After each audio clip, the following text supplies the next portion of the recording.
आप देख रहे हैं नेटवर्क 33 राजकुमार के साथ। तो चलिए पढ़ते हैं आज की कहानी की ओर। दोस्तों, जहाँ चारों तरफ एकदम कोहरा छाया हुआ था तो वहीं मैं सड़क के बगल में खड़ा होकर वहां से गुजरने वाली गाड़ियों को देखने लगा। इन दिनों हिमाचल प्रदेश में बहुत ज़्यादा ठंड पड़ रही थी और बचपन से ही अपने अंदर एक सपना था कि बड़ा होकर एक ना एक दिन हिमाचल प्रदेश तो घूमने के लिए ज़रूर जाऊंगा। और समय के पहिए ने कुछ ऐसे दृश्य दिखाए जिससे लगने लगा कि वाकई सपने सच होते हैं। मेरे साथ मेरे कुछ चुनिंदा परिवारजन थे। हम सभी काफ़ी एंजॉय कर रहे थे कि तभी अचानक ही बीच रास्ते में गाड़ी खराब हो गई। वैसे हमारे पास उस वक्त 3 गाड़ियाँ थी और हमारी दोनों गाड़ियाँ आगे निकल चुकी थी। अब मैं अपने कुछ भाइयों के साथ अकेला उस गाड़ी में रह गया था।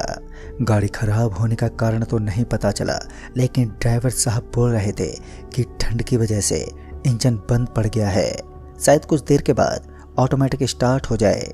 हम करीब आधे घंटे तक इंतजार ही करते रहे, लेकिन गाड़ी को कोई फर्क ही नहीं पड़ा और गाड़ी तो ज्यों की तो खराब ही पड़ी रही। कोशिश करने के बावजूद भी वो सही नहीं हुई। गाड़ी को स्टार्ट करने की कोशिश जारी थी, लेकिन ड्राइवर ने भी मना कर दिया कि बिना मैकेनिक की सहायता से गाड़ी को स्टार्ट करना उसके लिए भी इम्पॉसिबल है। मैकेनिक की बात सुनकर हम सभी को जोरदार गुस्सा आया, लेकिन हम कर भी क्या सकते थे। तभी उस रास्ते पर एक दूसरी गाड़ी आती हुई दिखाई दी। ऐसा लग रहा था मानो ये गाड़ी हमारी मदद के लिए कायम है। तभी मैंने उस गाड़ी के सामने अपना हाथ दिखाया और हैरानी तो इस बात की हुई कि हाथ दिखाते उस गाड़ी के ब्रेक लगा दिए। जब मैंने कांच से गाड़ी के अंदर देखा तो मैंने पाया कि वहां पर एक अधेड़ उम्र का आदमी बैठा था। मैं उस आदमी के पास गया और उससे सारी बातों का जिक्र करने लगा। पहले तो उस आदमी ने मुझे कुछ नहीं कहा, और जब मैंने अपनी पूरी बात कंप्लीट की तो उस आदमी ने कहा कि मैं आपको आगे तक छोड़ सकता हूँ। और रही बात मैकेनिक की, तो यहाँ दूर दूर तक मुझे लगता नहीं कि कोई मैकेनिक भी होगा। जहाँ तक मुझे पता है अगल बगल में तो सिर्फ घने लंबे पहाड़ और पेड़ पौधे हैं, लेकिन करीब 42 किलोमीटर आगे आपको एक ढाबा दिख जाएगा। इस आदमी की बातों ने अभी काफ़ी हद तक हताश कर दिया था। 42 किलोमीटर का मतलब था कि हमें बहुत ज़्यादा कष्ट उठाना था। फिर मैंने अपने परिवारजनों को फ़ोन किया और उनको पूरी बात बताई, तो उन्होंने कहा अभी तो आप लोग उस आदमी के साथ बैठकर यहाँ तक पहुँच जाएं, उसके बाद हम अपनी गाड़ी को लेकर मैकेनिक को ले आएंगे। लेकिन यहीं से शुरू हुआ मौत का एक मंजर। हम सभी गाड़ी में बैठने लगे, लेकिन गाड़ी के ड्राइवर ने साफ तौर पर मना कर दिया कि वो अपनी गाड़ी को छोड़कर कहीं नहीं जाएगा। पर किसी तरह हमने उस ड्राइवर को मनाने की बहुत कोशिश की, लेकिन वो माना ही नहीं। फिर उस गाड़ी के ड्राइवर, जिसका नाम आदित्य था, उसने कहा भाई साहब, हमारे साथ चलना आपके लिए बेहतर होगा। शायद आप इस बात को भूल रहे हैं कि ये जगह सही नहीं है। पहले भी लोगों के साथ बहुत गंदे इंसिडेंट हुए यहाँ पर, लेकिन अभी भी ड्राइवर अपनी गाड़ी को छोड़ने को बिल्कुल भी तैयार ही नहीं था। और अंत में जाकर ये तय हुआ कि मुझे ड्राइवर के पास रुकना पड़ेगा और बाकी के लोग मेरे घर वालों के पास पहुँच जाएंगे और फिर वहाँ से गाड़ी लेकर वापस से हम मैकेनिक के साथ पहुँच जाएंगे। मैं उस ड्राइवर के साथ रुकना तो नहीं चाहता था, लेकिन अब मजबूरी थी मेरी, तो रुकना ही पड़ा। फिर मैं और वो ड्राइवर प्रताप वहीं पर मौजूद छोटी मोटी पहाड़ियों पर घूमने लगे और यूं ही धीरे धीरे अब अंधेरा अपनी चरम सीमा के साथ वहां पर छाने लगा। चारों तरफ अंधेरे को इस तरह उमड़ता देख मेरे मन में अजीब ख्याल खड़े होने लगे। पता नहीं क्यों, लेकिन ऐसा लग रहा था मानो इस जगह पर रुककर मैंने बहुत गलती कर दी हो। अब हम दोनों इसी तरह के पहाड़ों के ऊपर टहल ही रहे थे कि अचानक ही ड्राइवर साहब को पीछे की तरफ से एक जोरदार धक्का लगा और वो पहाड़ से नीचे गिरते गिरते बच गए। ये देखकर तो मेरी सांसें उखड़ गईं। मैंने किसी तरह उनका हाथ पकड़ा और अपनी तरफ खींच लिया। मेरी भी सांस में सांस आई तो ड्राइवर साहब को कहा, अरे आप नीचे गिरने की फिराक में थे क्या? तो ड्राइवर साहब ने कहा, पता नहीं, लेकिन मुझे पीछे से बहुत जोर का धक्का लगा। अब ये बात तो मैं भी अच्छे से जानता था कि ड्राइवर साहब को जोर का धक्का लगा, लेकिन इस बात का अंदाजा नहीं था कि धक्का मारने वाला कौन था, क्योंकि कोई वहां था ही नहीं। इस समय मैं और ड्राइवर साहब हम 2 ही लोग थे जो उस दूर दूर के स्थान पर मौजूद थे। बाकी तीसरा करीब 20 किलोमीटर के एरिया में दूर दूर तक कोई भी नहीं था। तो फिर धक्का किसने मारा? और यहाँ तक तो सब कुछ फिर भी सही ही था।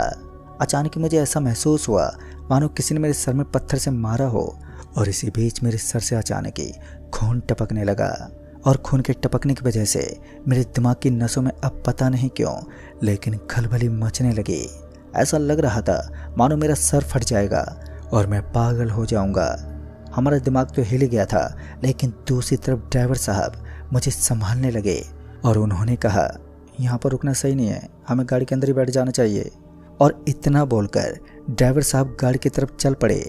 जैसे मैं और ड्राइवर गाड़ी में पहुंचे तो सच बताऊं तो मेरी हैरानी की सारी सीमाएं एकदम से टूट चुकी थी। जैसे हम लोग गाड़ी के अंदर दाखिल हुए तो मैंने देखा कि मेरे सर में चोट लगी थी और वो गायब हो गई थी, और साथ ही मुझे मेरे शरीर में पहले की तरह नॉर्मल लग रहा था। गाड़ी में बैठने के बाद भले ही सब कुछ एक पल के खातिर नॉर्मल हो गया, लेकिन ये ज़्यादा देर की खुशी नहीं थी। फिर थोड़ी देर के बाद में जब उस ठंड में हमारा शरीर जमने लगा और इस माहौल में गाड़ी से बाहर निकलने का भी कोई मतलब ही नहीं था, तभी हमारी गाड़ी का कांच एकदम से टूट गया और उस कांच के टुकड़े अचानक ही मेरे हाथ में चुभ गए। अब मेरे हाथ में बहुत जोर का दर्द भी होने लगा। लगातार खून टपक रहा था और ठंड में ये दर्द भी ज़्यादा गहरा हो रहा था। हमारी आंखें इन सब चीज़ों को पहचान ही नहीं पा रही थी। अचानक ही पहले तो हवा में धक्का लगना और उसके बाद गाड़ी के कांच का अचानक इस तरह बिखर जाना कुछ तो अजीब था। 2 पल के लिए हमारी आंखों के सामने इतना गहरा अंधेरा हुआ कि सामने की तरफ नजर आने वाली सारी चीज़ें कुछ पलों के खातिर हमारी आंखों से ओझल हो गई। और उसके बाद जब मैंने अपनी आंखें खोली तो मैंने देखा कि हम एक अजीब सी जगह पर थे। एक ऐसी जगह जहाँ पर सफ़ेद कलर का पानी बह रहा था। आजू बाजू में सब कुछ अजीब सा लग रहा था और एक झाड़ी के नीचे एक वृद्ध महिला बैठी ठंडे पानी से नहा रही थी। सबसे ज़्यादा ताज्जुब तो मुझे इस बात का हुआ कि इतनी ठंड होने के बाद भी वो महिला बहुत आराम के साथ उस जोरदार ठंड में नहा रही थी, जो सच में हिला देने वाली बात थी।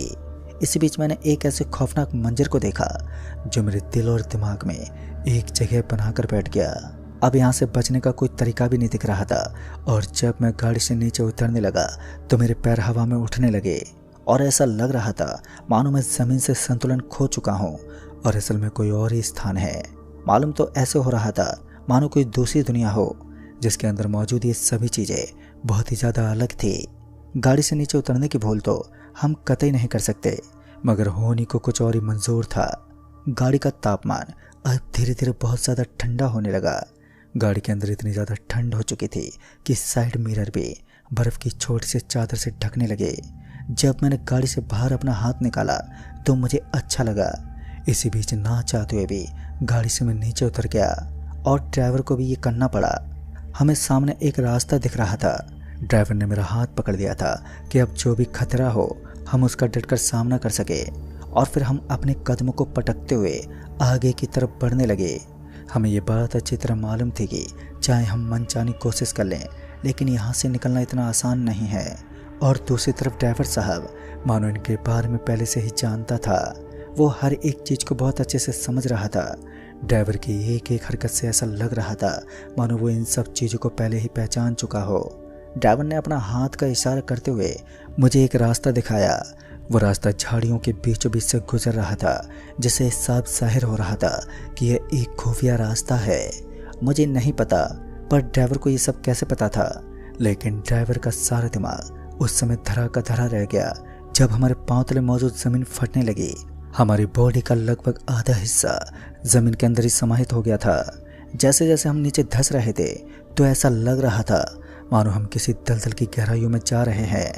उस समय तो किसी तरह मैंने अपने शरीर को उल्टा कर दिया ताकि मैं ज़्यादा अंदर तक ना जा सकूं, और फिर किसी तरह अपने शरीर को हिलाकर ऊपर की तरफ निकालने लगा। जब मैंने अपने चारों तरफ देखा तो मैंने पाया कि ड्राइवर तो उस दलदल से निकल चुका था और बगल में ही मौजूद एक पेड़ के नीचे खड़ा होकर मुझे अपनी ओर आने का इशारा कर रहा था। ड्राइवर ने बताया कि हम जिस जगह पर फंसे हुए हैं यह हिमाचल प्रदेश का एक छलापुर गांव है, और इस गांव ने हमें काफ़ी हद तक अपने अंदर निचोड़ कर रख दिया है।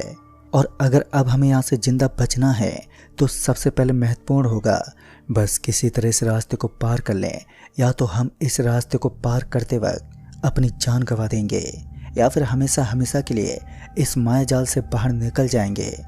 मुझे नहीं मालूम कि ड्राइवर साहब क्या बोल रहा था। मैं बस ड्राइवर का पीछा करते हुए उसके पीछे पीछे चल पड़ा। फिर एक बार हमें उस रास्ते के बगल में वही वृद्ध महिला पानी से नहाती हुई दिखी और उस महिला को देखते एक बार फिर मुझे भय सा लगने लगा। पर इस बार वो महिला हम दोनों से करीब 2-3 फुट आगे ही थी। उसने चुपके से पीछे देखा तो मैं अंदर तक कांप गया। उस वृद्ध महिला के बदन में बर्फ जमी हुई थी और उसकी एक आंख से काला काला धुआं निकल रहा था।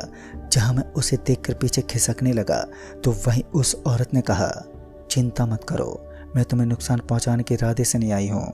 अगर तुम्हें अपनी जान प्यारी है तो यहाँ से तुम्हें 2 किलोमीटर तक पैदल पैदल भागना होगा और जहाँ तुम्हें रोशनी नजर आए उसी जगह पर अपनी आंख बंद करके खड़े हो जाना। फिर उसके बाद उस औरत ने अपने बारे में कुछ ऐसा राज बताया जिसे सुनकर मेरी आंखों से आंसू तक निकलने लगे। खैर इस समय हम दोनों को अपनी जान की चिंता थी और उस औरत के बताए मुताबिक हमने वही किया और ड्राइवर मेरे आगे होकर वहां से भागने लगा। हम दोनों तेज गति से भागते रहे और उसके बाद जैसे हम उस लंबी चौड़ी सड़क को काटकर आगे पहुंचे तो हमने देखा कि मुंडे कटे हुए कुछ भूत जिनके हाथों में लोहे का हथौड़ा था वो अचानक ही हमारे पीछे पड़ गए और उनका एक बहुत बड़ा झुंड भी था। उनकी आंखों में गुस्सा साफ साफ झलक रहा था जो कहीं ना कहीं हमें मारने के इरादे से ही हमारी ओर बढ़ रहा था। इतने में ही मुझे एक बहुत तेज रोशनी का एहसास हुआ और फिर मेरे कलाई से कुछ चमकने लगा।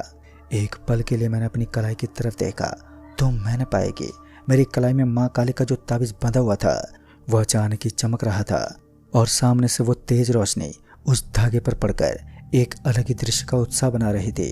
ये सब इतना ज़्यादा अविश्वसनीय था कि हर कोई इस पर विश्वास ना करे। इस रोशनी ने चारों तरफ उजाला कर दिया था और इसी रोशनी के चलते कुछ देर के बाद हमारी आंखों में बहुत तेज दर्द हुआ और उस दर्द के साथ ही हमें ऐसा लगा मानो पूरे बदन में बिजली सी दौड़ गई हो। अब मुझे अपने बदन के अंदर एक अलग ही सुख सा मिला और फिर दोबारा जब हमारी आंखों ने बाहर का नज़ारा देखा तो हमने पाया कि हम गाड़ी के पीछे पड़े थे और गाड़ी स्टार्ट खड़ी थी। लेकिन अब हम उस स्थान पर नहीं थे जहाँ पर हमारी गाड़ी खराब हुई थी बल्कि उससे कहीं ज़्यादा आगे थे। शायद हमने उस गांव को क्रॉस कर लिया था जो भूतों का अड्डा माना जाता है। अब हमें नहीं पता कि हमारी गाड़ी कहाँ और कैसे आई और हम वहाँ पर कैसे पहुँचे, लेकिन उस महिला के रहस्य में कहीं ना कहीं हम दोनों को दुख करने पर मजबूर कर दिया था। दोस्तों आज इस घटना को कई साल हो चुके हैं लेकिन हिमाचल प्रदेश के उस हादसे को भूलना मेरे बस में नहीं है। यह मेरी ज़िंदगी का एक अनोखा नज़ारा था जिसकी एक एक तस्वीर आज भी मेरे दिल में बरकरार है। तो दोस्तों इस कहानी में बस इतना है। तब तक के लिए बाय एंड टेक केयर।